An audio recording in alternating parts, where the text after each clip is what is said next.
Before you double-check the deadbolt tonight, remember this: a lock only protects you from what's outside. These 3 allegedly true stories aren't about doors kicking in or windows shattering. They're about the moments you realize the danger skipped the entryway entirely, because he was already inside. We'll move softly, like someone crossing a dark hallway barefoot. I'll give you details the way they were given to me. Times, textures, misplaced objects that didn't feel wrong until later. And if you've ever felt your apartment breathe, if you've ever noticed the thermostat set to a number you don't choose, you'll understand why these voices tremble without raising a scream. Story 1 was sent by a grad student who changed her name in the email. Finals week. Old bungalow off campus. Cheap because of the creaky floors and the landlord who promised to fix things after the semester. She lived alone, ground floor, attic hatch in the hallway closet she never opened. The first oddity was a bowl. She kept a chipped ceramic bowl on her counter for keys and earbuds. Tuesday night, she dumped her keys in and heard the sound you only hear when there's already something inside. A soft clink against metal that wasn't hers. She lifted them out and found a bent apartment key on a plain ring. Not her key. Not her ring. She assumed it was her neighbor's and made a mental note to knock tomorrow. That night she studied on the couch and nodded off to the hum of the fridge. At 3:12 a.m., she woke to a click from the hallway closet, like wood flexing after a long day. She told herself houses settle, and sleep took her by the ankle. The second oddity was the orange. In the morning, there was half an orange on a paper towel by the sink. She didn't buy oranges. There was a faint citrus smell over the usual coffee and dish soap, and a small wet mark on the counter where someone had rested their elbow. She laughed at herself for turning into a conspiracy. By Thursday, the thermostat mystery began. She always set it to 68. She came home from campus, cheeks red from wind, and the display glowed 72. She rolled her eyes, turned it down, told herself the landlord sent a repair guy she never saw. That night, she stuck a thin strip of clear tape across the hallway closet door, just to see. At 2:19 a.m., the tape wasn't there. Not broken. Gone, like someone peeled it slowly, stuck it on their shirt, and thought better of leaving evidence. She sat up and listened. The refrigerator hummed. Outside, a late bus side passed. From above, faintly, a sound like a throat trying not to cough. She reached for her phone and pressed record.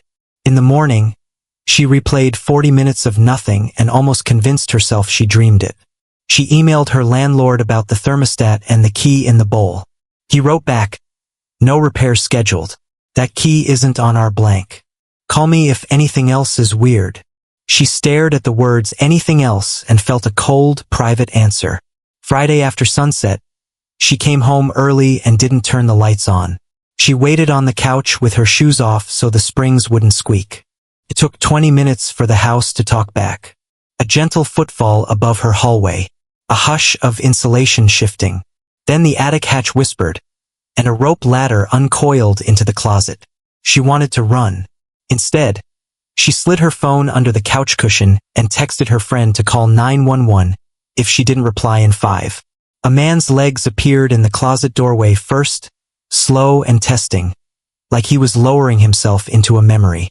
He stepped onto the hallway carpet and stood still, listening. Then he picked up the bowl. He looked older than a student. Greasy ball cap, trimmed beard, blue jacket blistered at the elbows with dried paint. He held the bent key and smiled like he'd taught the apartment a trick. He padded to the sink, finished the other half of the orange that had been waiting for him, and wiped his mouth on the same paper towel. When he turned toward the couch, she understood the worst part. He didn't search. He walked like a person moving around his own things. He opened the fridge, took a sip from a carton she hadn't opened yet, set it down in the wrong place, then stepped into her bedroom doorway and stared at her unmade sheets with his hands in his pockets. Her timer buzzed in her palm. She thumbed a reply, a single period, and her friend called. The ringtone cut the room like a flare. The man flinched. He looked at the couch, at the shallow divot where she sat in the dark, and for 1 second their outlines met. He lifted a finger to his lips as if to teach her silence. Then he backed away, slow again, and vanished up the rope ladder. She heard the hatch kiss the frame. Sirens soon after.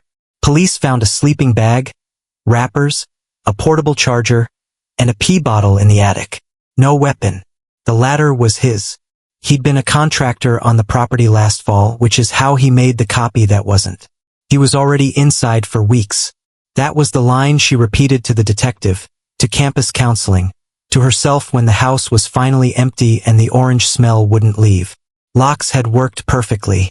The danger had a pillow and a schedule. She moved 2 months later, and still checks bowls before she drops her keys, like tapping a mirror.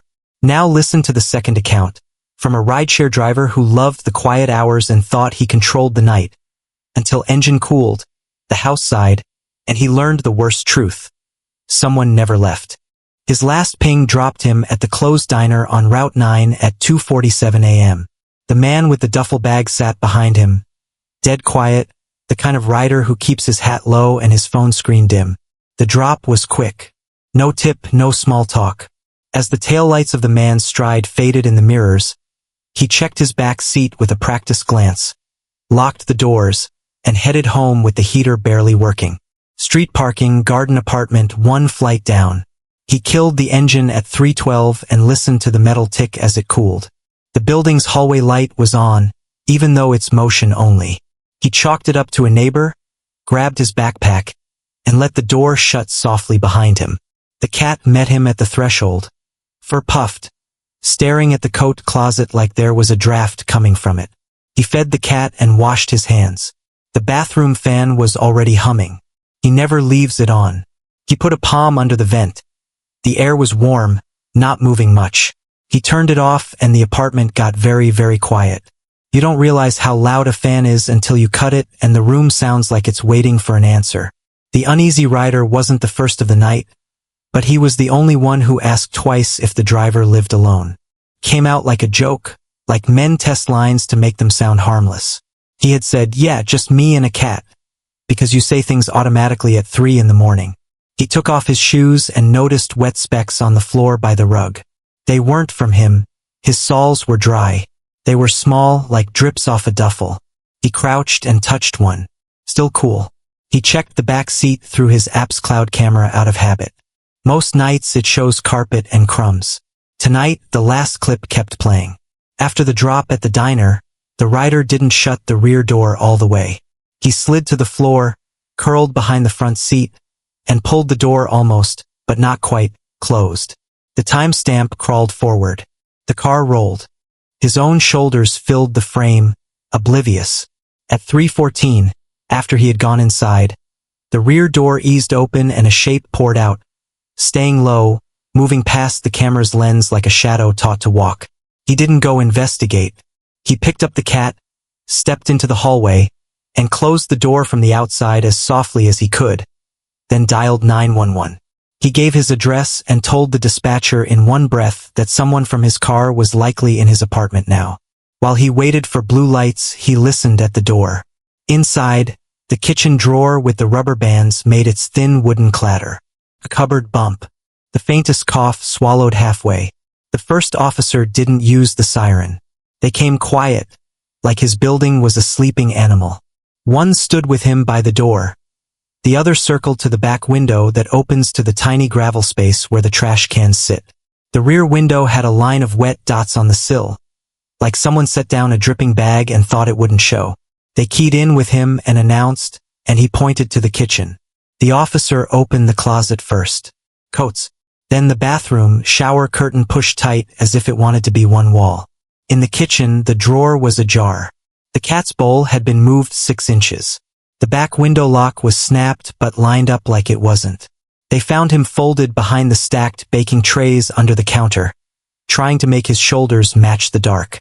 Blue jacket flecked with paint, the same cap, a box cutter open but pointed at the floor. He didn't fight. He said he just needed warmth, that he wasn't going to hurt anyone, that he thought the driver seemed cool. In the bag, a phone with no service, an Apple, a charger that matched the outlet by the couch. Already plugged in. Locks had worked. The danger came home with him, waited for the fan to cover small sounds, and slid into a room that smelled like a person instead of the cold. Third story came from a teacher who thought she knew every sound in her small two-bedroom. Kayla, her roommate, had texted she wouldn't be back until morning. The apartment was dark except for the bathroom glow and the low breeze of the vent. She called, "Hey!" out of habit and got the kind of silence that makes you hear your own mouth close. On the console table, their wall calendar had a fresh check mark through the day. In Kayla's room, the door was mostly closed, the hinge making its slow, arthritic squeak with every inch. She sent a quick text. "You leave the fan on? Are you home?" The typing dots blinked. Then, "Still at my parents'." "Why?" Her scalp prickled. She backed into the hall and saw the pairs of shoes. Then a fourth shape tucked behind the coats. She could see the rubber toe of a work boot peeking out, angled wrong, as if someone tried to make it look casual and didn't know the script. She kept her voice level and said, "I'm grabbing takeout, you want anything?" To an empty room, slipped into the stairwell, and dialed 911. Officers arrived and entered with building management. The hall closet was shut now. Behind the coats, crouched, a man in a faded blue jacket and a cap, his fingers pressed white around the handle of a small knife. The master key was in his pocket. He was a temp cleaner with a copy nobody logged. He'd clocked out at 4 and never left.